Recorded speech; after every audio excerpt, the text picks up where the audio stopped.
С развитием генетики интерес вызывают не только вопросы о происхождении популяций, но также и отдельных людей, особенно если они принадлежали знатному роду. В частности, вопросы о происхождении элиты средневековой Руси IX-XVI веков, где важнейшими действующими лицами были представители правящего рода Рюриковичей, долгое время были предметом дискуссий. Ранее отцовские линии в виде гаплогруппы Y-хромосомы Рюриковичей были реконструированы по биологическим материалам современных людей, чье происхождение с разной степенью достоверности восходит к Рюрику. А что касается исследований древних геномов, то их осложняют трудности в виде идентификации останков Рюриковичей и другой знати, поскольку до начала 15 века имена погребенных отсутствовали на погребальных сооружениях, надгробиях и саркофагах.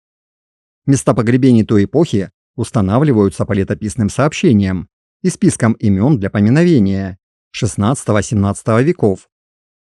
Помимо этого, практика повторного использования старых погребальных сооружений, перемещение почитаемых останков и их изъятие в ходе антирелигиозной кампании в советское время привели к тому, что значительная часть останков XI-XIV веков из погребений в древнерусских храмах, и не только, оказалась утрачена или не может быть достоверно связана с определенными историческими личностями. К примеру, в 1967 году на территории Черниговского Спасо-Преображенского собора во время строительных работ был случайно обнаружен череп мужчины 25-35 лет со следами ран от меча, без археологического документирования. Останки были предположительно отнесены одному из внуков Ярослава Мудрого, Глебу Святославичу, князю Тьму-Тараканскому и Новгородскому, жившему в XI веке. Однако точно определить, кто был похоронен в каменном саркофаге возле Черниговского Спасо-Преображенского собора, не представляется возможным. Особенно в свете недавнего анализа ДНК этого человека, который показал, что он был носителем гаплогруппы Y-хромосомы I2A1A, 2B1A1A и обладателем митохондриальной линии H5A2A. Поэтому особую ценность представляют те немногочисленные захоронения, где костные останки по археологическому контексту, антропологическим данным и комплексу исторических свидетельств надежно отнесены к представителям рода Рюриковичей. К таким достоверным захоронениям относится погребение в Спасо-Преображенском соборе Переяславля-Залесского князя Дмитрия Александровича, второго сына Александра Ярославича Невского. Прямые сообщения о погребении Дмитрия Александровича в Спасо-Преображенском соборе содержат ряд летописей, в том числе Новгородская 4-я, Воскресенская, Никоновская летописи, а также Московский великокняжеский свод конца XV века. А поиск места погребения был облегчен еще и тем фактом, что после захоронения князя Дмитрия Александровича в 1294 году и его наследника бездетного старшего сына Ивана в 1302 году с последующим переходом Переяславского княжества в Москве этот храм как престижная усыпальница использовался реже, чем многие другие в Средневековье. Изучив все доступные документы, можно было полагать, что погребение Ивана Дмитрича находилось в юго-западной части собора, под хорами, а погребение князя Дмитрия Александровича в юго-восточной части, в южной алтарной апсиде, где до реставрации 1891 года находились отмечавшие места погребений более поздние кирпичные надгробия XVII века. В результате сам саркофаг с останками был обнаружен отрядом Института археологии РАН под руководством Владимира Валентиновича Седова в 2014 году. Князь Дмитрий Александрович, унаследовавший после смерти великого князя Александра Ярославича Невского Переяславское княжество, в разные годы также был новгородским князем и великим князем Владимирским. Князь умер в 1294 году на Ламском Волоке, возвращаясь в Переяславль из Твери, и был похоронен в Спасо-Преображенском соборе Переяславля. Результаты. Палеогенетический анализ. В результате полногеномного секвенирования фрагментов древней ДНК из наиболее информативного образца ладьевидной кости стопы сгенерировано более 15 миллионов чтений, определены 532 154 однонуклеотидных полиморфизма. В процессе обработки данных секвенирования установлено, что это был мужчина с митохондриальной гаплогруппой F1B1 и гаплогруппой Y-хромосомы N1A Y59140. анализ Y-хромосомы князя Дмитрия Александровича и других предполагаемых представителей рода Рюриковичей. На основании результатов генетических исследований 3 древних потомков Рюрика и предполагаемых 43 современных Рюриковичей выдвинуты гипотезы о 3 возможных отцовских линиях Рюрика, а именно N1A, R1A и I2A. В результате филогенетического позиционирования Y-хромосома князя Дмитрия Александровича кластеризовалась с Y-хромосомами современных вероятных потомков Рюриковичей, принадлежащих к гаплогруппе N1A, которые произошли из различных аристократических родов Мстиславичей и Юрьевичей, потомков Мономаха от великого князя Мстислава Владимировича и великого князя Киевского Юрия Долгорукова, а также Ольговичей, черниговских Рюриковичей, потомков князя Олега Святославича или Гориславича. При этом важно отметить, что вероятные захоронения князя Глеба Святославича Черниговского из рода Ольговичей с линией I2A и Изяслава Ингваревича Луцкого из рода Мстиславичей с линией R1A не подтверждены археологическими данными, что ставит под сомнение и гипотезы, которые вытекают из генетического анализа указанных образцов. В целом, как древние, так и современные предполагаемые Рюриковичи с линиями гаплогрупп R1A и I2A обладают высокой гетерогенностью нуклеотидной последовательности Y-хромосом и не указывают на единое происхождение по прямой мужской линии, в то время как большинство ныне живущих потомков Рюрика по прямой мужской линии согласно их родословным с гаплогруппой N1A обладают максимально похожими вариантами Y-хромосомы как между собой, так и с Y-хромосомой князя Дмитрия Александровича, что совместно с полногеномными данными средневековых и современных Рюриковичей указывает на то, что как минимум со времен великого князя Ярослава Мудрого, XI век, мужчины этого рода были носителями гаплогруппы Y-хромосомы N1A. Поиск живших в прошлом людей, наиболее близких к князю Дмитрию Александровичу по Y-хромосоме. На филогенетическом дереве Y-хромосомы видно, что помимо современных Рюриковичей, линия Дмитрия Александровича группируется с древними людьми середины 2-го тысячелетия до нашей эры, а линия Островского могильника в Кольском заливе Баренцева моря. В предыдущих работах на примере этих образцов был показан поток генов из Сибири на север и восток Европы, восточно-евразийская компонента. Высокая степень биологического соответствия Y-хромосомы представителя русского княжеского рода и людей эпохи раннего металла привела авторов работы к гипотезе о возможном вкладе восточноевразийского генофонда в формирование североевропейского населения раннего средневековья, поскольку, согласно летописям, Рюриковичи имели с ними генетическую связь. Авторы работы исследовали вклад людей с Большого Оленьего острова в формирование средневекового населения, жившего вдоль побережья Балтийского моря, из современных Финляндии, Дании, Швеции и Норвегии, используя геномы периода викингов из работы 2020 года, обзор которой тоже есть на канале. В статистических анализах удалось выявить существенный вклад геномов древних представителей Большого Оленьего острова в формирование генофонда популяции периода викингов, скорее всего благодаря контактам последних с финно-угорским населением Прибалтийского региона. При этом у представителей периода викингов с гаплогруппой N1A этот вклад выше, чем у носителей линий R1A. Результаты показывают, что в формировании генофонда отдельных жителей из Швеции, Норвегии и Балтийского региона участвовали и люди из Сибири с восточно-азиатскими корнями. При этом в наиболее подходящих моделях, помимо европейских охотников-собирателей, неолитических земледельцев и степных скотоводов, скандинавские популяции моделировались с участием обитателей Большого Оленьего острова или представителей хунну Железного века. Здесь стоит адекватно воспринимать компоненты в моделях. В данном случае хунну добавлены для проверки географического происхождения компоненты из Сибири, если говорить упрощенно. А что касается предков князя Дмитрия Александровича по мужской линии, то с большой вероятностью среди них были мужчины, оставившие могильник на Большом Оленьем острове в Кольском заливе Баренцева моря около 3600 лет назад. Анализ митохондриальной ДНК князя Дмитрия Александровича. Митохондриальную гаплогруппу F1B1, определенную у князя Дмитрия Александровича, относят к восточноевразийскому кластеру. Она встречается с разной частотой у большинства исследованных древних и современных популяций Байкальского региона и сопредельных территорий Центральной Азии.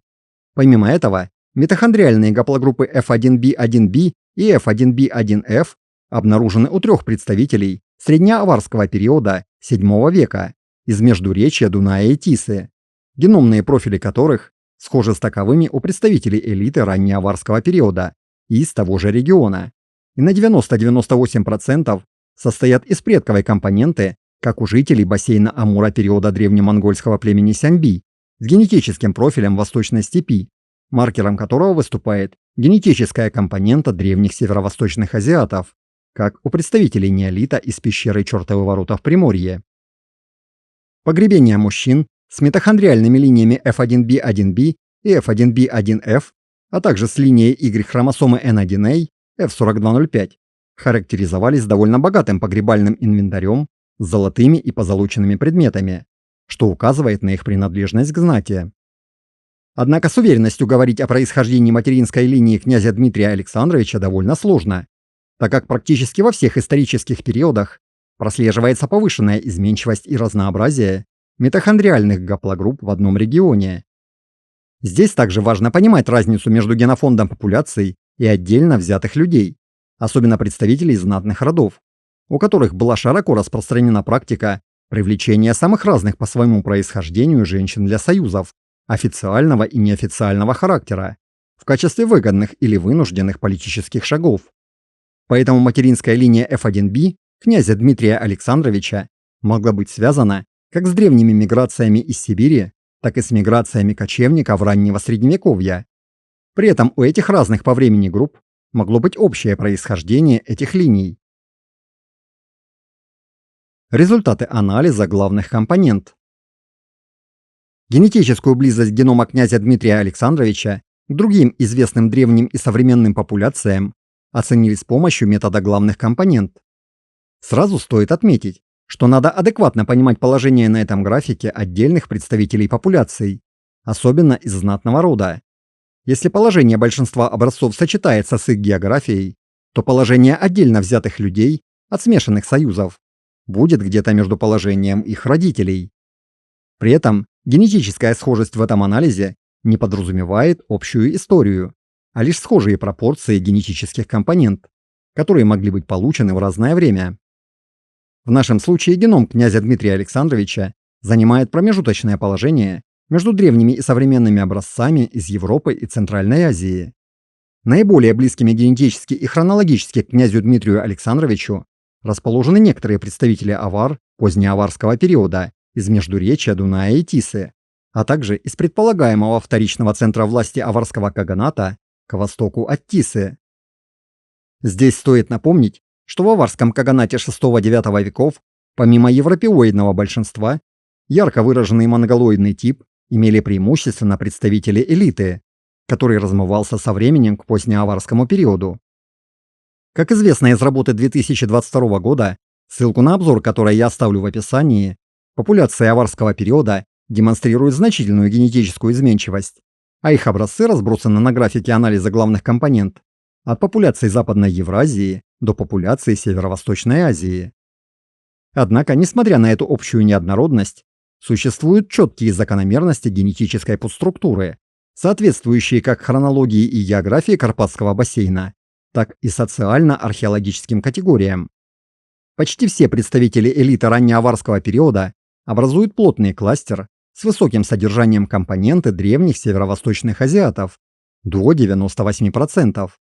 Однако образцы представителей элиты позднеаварского периода уже сильно смещены в сторону Западной Евразии, а количество родословной древних северо-восточных азиатов у них сократилось уже до 70-80%. При этом среди простых жителей раннего и позднего аварского периодов преобладал более западный генетический профиль, демонстрирующий сильную связь с населением Карпатского бассейна до аварского периода, с нулевым или небольшим вкладом компоненты древних северо-восточных азиатов. И как раз именно к этой группе образцов относится расположенный рядом с князем Дмитрием Александровичем представитель позднеаварского периода со смешанным генетическим профилем, примерно на 80% состоящим из компоненты максимально выраженной у предшествующих местных жителей Карпатского бассейна и на 20% из компоненты древних северо-восточных азиатов и из Восточной степи. Анализ примесей.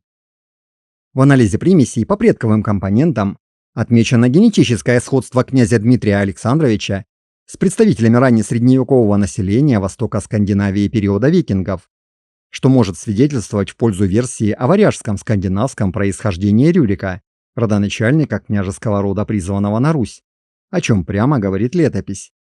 При этом авторы, используя термин «викинги», подчеркивают, что это неоднородная и сложная по своему историческому формированию европейская популяция, объединенная лишь образом жизни и ареалом проживания. Однако есть и отличия генома князя от скандинавских популяций эпохи викингов, в том числе с территории современной России. Это отличие связано с наличием у него дополнительной восточноевразийской компоненты, обозначенной синим цветом на графике, отсутствующей в таком количестве у подавляющего большинства викингов. Эта компонента максимально выражена у нганасан, финно-угорского народа Западной Сибири Манси, представителей народа Хань в Китае, у элиты авар из междуречья Дуная и Тисы, а также у более древних представителей эпохи раннего неолита Байкала и Монголии. В меньшей степени эта компонента обнаружена у жителей раннего средневековья с территории современной Финляндии, Леванлухта, у кочевника Прикаспийской степи, современника князя Дмитрия Александровича, а также у более древних степных кочевников Железного века с территорий современных Казахстана и Кыргызстана. Суммарно, на основании данных анализа главных компонент, анализа примесей и информации о митохондриальной ДНК можно утверждать, что в геноме князя Дмитрия Александровича имеется существенный вклад в восточные предковые компоненты, что отличает его от раннесредневекового населения Востока Скандинавии, викингов и средневекового славянского образца из Владимира, Сунгирь-6, но сближает в первую очередь с древним населением Финляндии, Кольского полуострова и раннесредневековым населением Центральной Европы с этой компонентой.